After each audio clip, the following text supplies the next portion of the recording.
E aí eu pergunto para você, né? Você já ouviu falar do mini AVC? Que interessante.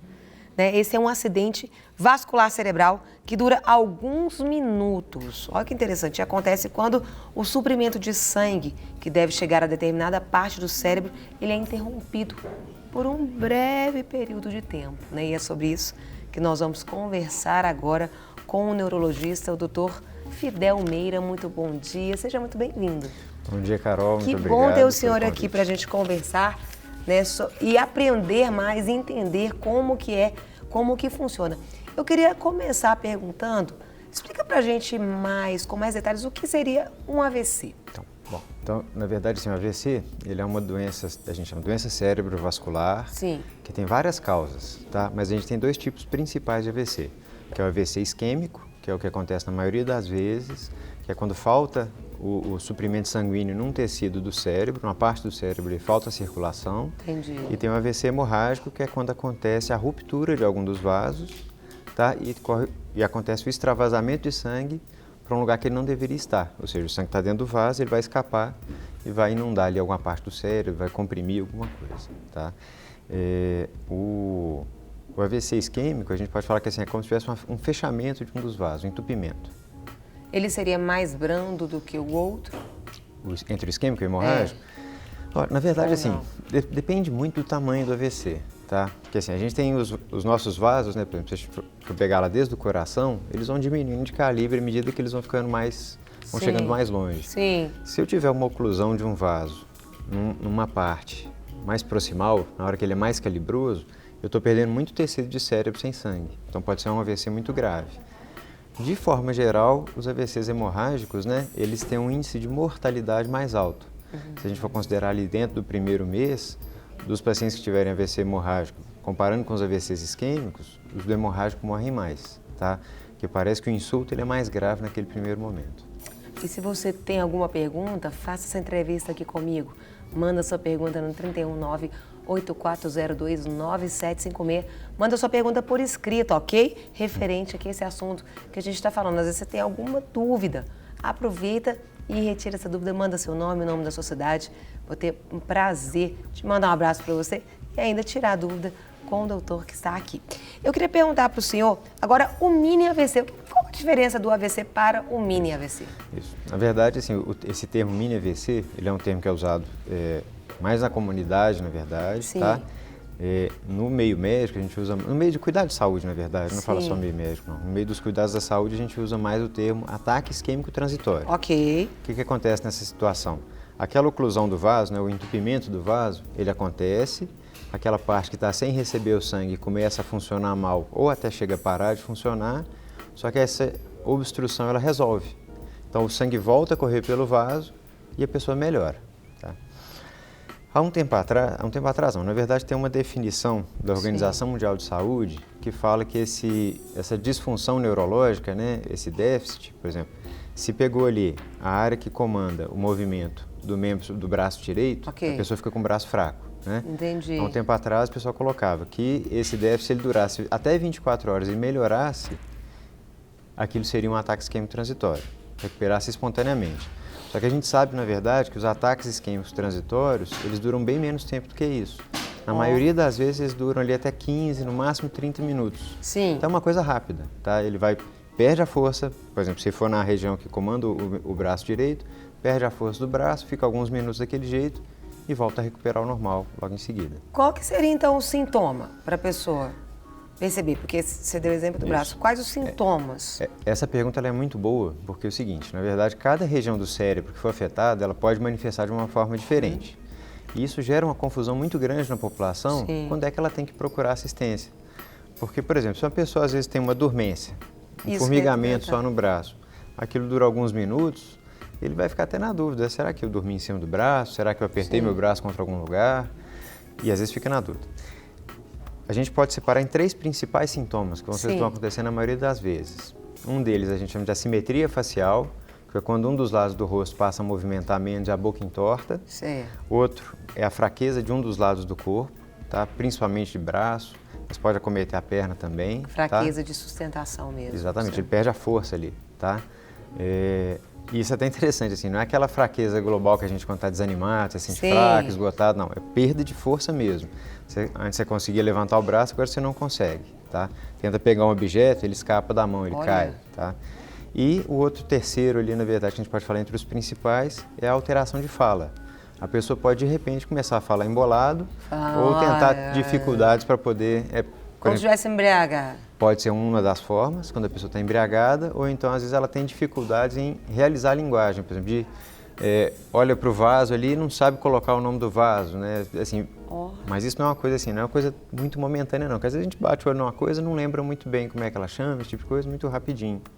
Isso é mais tranquilo. Sim. Ali não, ali a pessoa tem dificuldade em localizar várias palavras, tá? Isso é uma outra manifestação que pode acontecer. Quais as causas que acontecem? Esse aqui é um negócio muito importante, tá?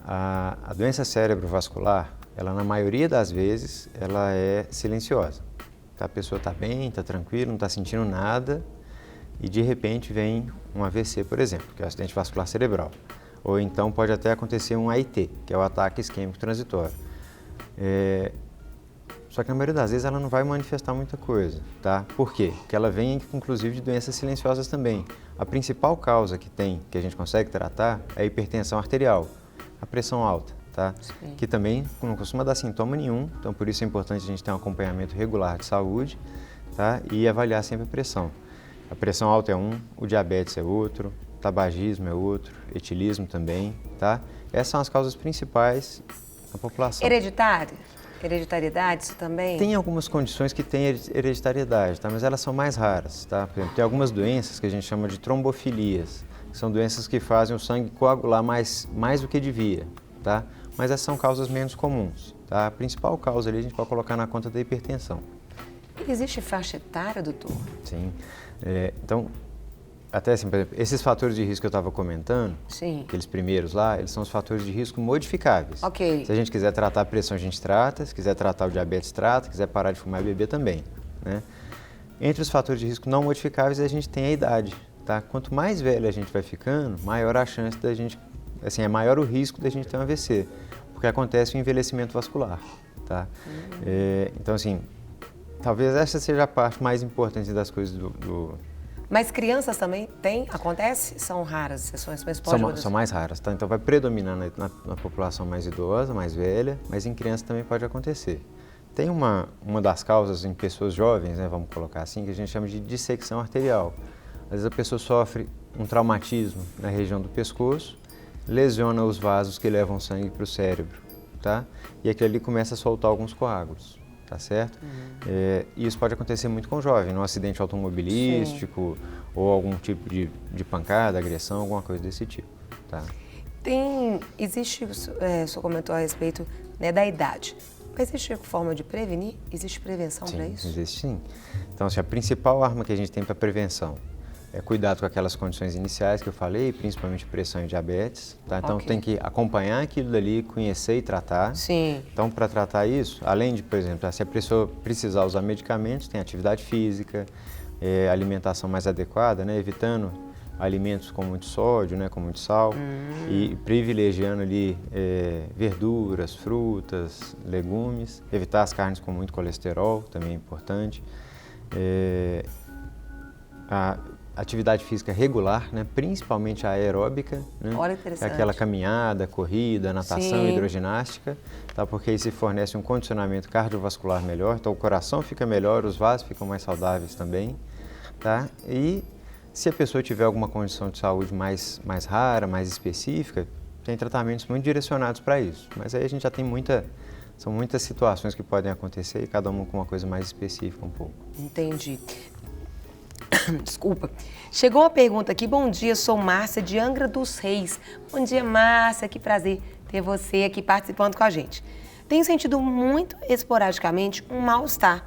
Sinto que perco um pouco da minha força, meu corpo gela por dentro e depois de uns 2 minutos começo a sentir calor. Tenho 44 anos. Isso pode ser, doutor, alguma coisa relacionada? O que o senhor acha? Então, assim, talvez a melhor, assim, que as pessoas às vezes ficam preocupadas que a gente tem alguns sintomas. Como eu falei, a questão daquela fraqueza geral, global, que você está mais desanimado, às vezes vem algumas dormências.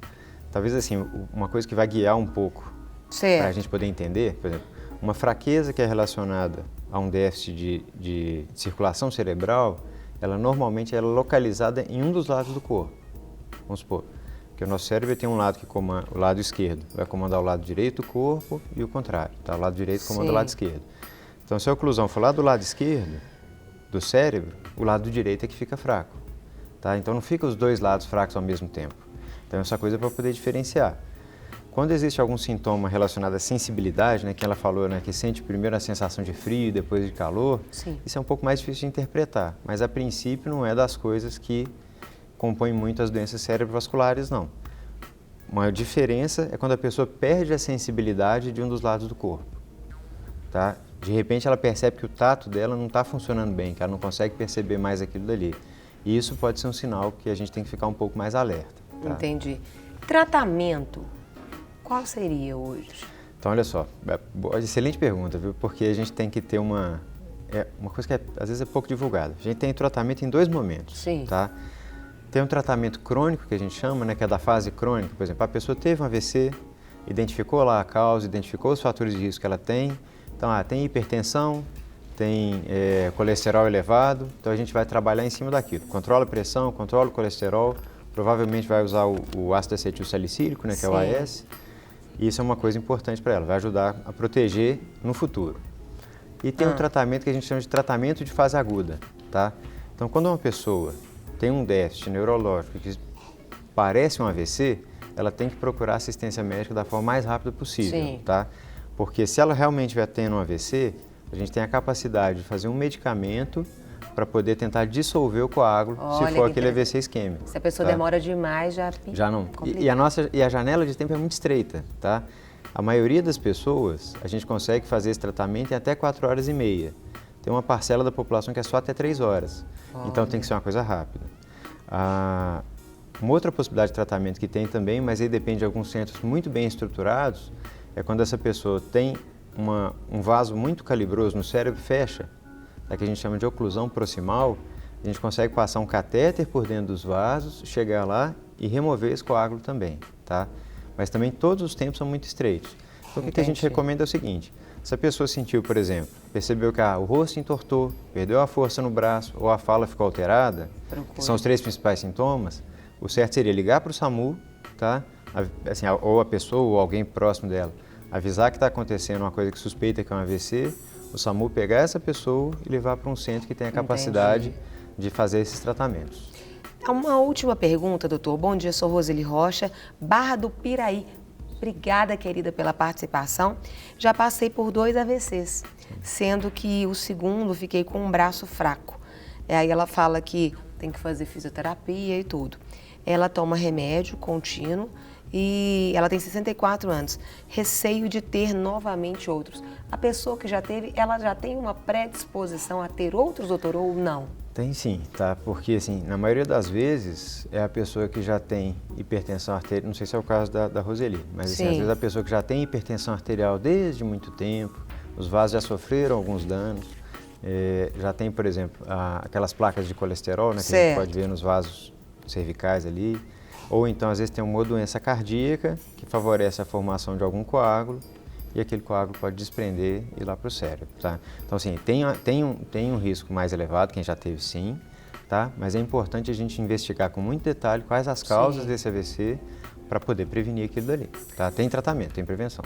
Quero agradecer imensamente, né, deixar o convite para o senhor retornar, para a gente aprender mais. Tivemos uma aula aqui com o senhor. Deus abençoe, um feliz 2017. Para nós todos, eu que agradeço a vocês pelo convite, tá? E pela oportunidade de poder falar um pouquinho dessa situação de saúde tão importante. É verdade. Para receber todas as novidades do canal, inscreva-se e se curtir o vídeo, clique em gostei. Aproveite para acompanhar a Rede Super nas redes sociais.